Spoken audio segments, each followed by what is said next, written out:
It's a true test for me and our police department and our city. Now at 5, a man is dead and a woman in custody after IMPD officers opened fire. RTV6 is working for you tonight. How did this happen? Good evening and welcome in. Tonight, IMPD releasing more information about this man who officers shot and killed after a traffic stop on the west side. Investigators say 2 officers shot 45-year-old Aaron Bailey after they say he tried to get away, leading them on a chase. RTV6 has full team coverage for you on this developing story tonight. We're going to start with Chief Investigator Rafael Sanchez.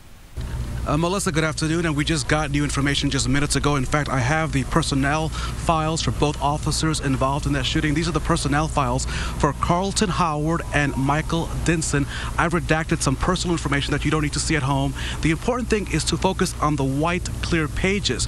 And that indicates that both of these officers did not have any issues. They had clean records with the department. They've been on the job now for 3 years. But the big question, as you talked about, Melissa, now at 5 o'clock, is why did these officers open fire on Aaron Bailey? Because at this point, the brass is telling us that Bailey did not have a weapon. The traffic stop began at 1:45 this morning along Birdsell Parkway on the city's northwest side. 45-year-old Aaron Bailey was pulled over. 26-year-old Shawanda Ward was also in the vehicle.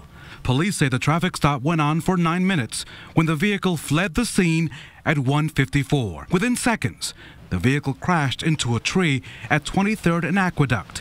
Police Chief Brian Roach confirms 2 Metro police officers both fired their weapons multiple times while Bailey was in the vehicle. Police reported the shooting at 1:55.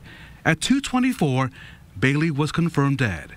The police chief tells RTV6 that this incident will be a test of the relationship between the city's police department and the people it serves. This is an opportunity to increase the trust and legitimacy that the community has for us.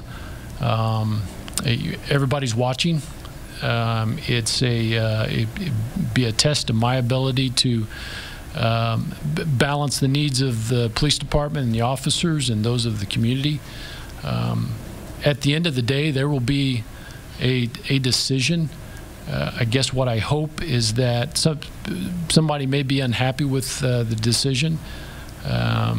What I would hope is that they have faith in the investigation and how it played out.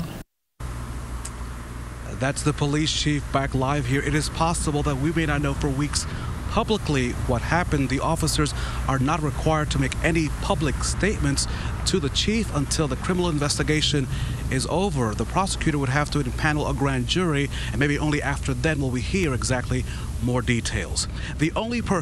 The only eyewitness really to what happened was in that car, and it was Shawanda Ward. Shawanda, of course, was released from custody, Melissa, just about 90 minutes ago. She was in the vehicle. She was arrested at the scene on a drug charge, and we are told that she is critical to this investigation. We are attempting to reach out to her to see what she could tell us, to fill in what happened in the moments that that traffic stop occurred this morning at 1:45.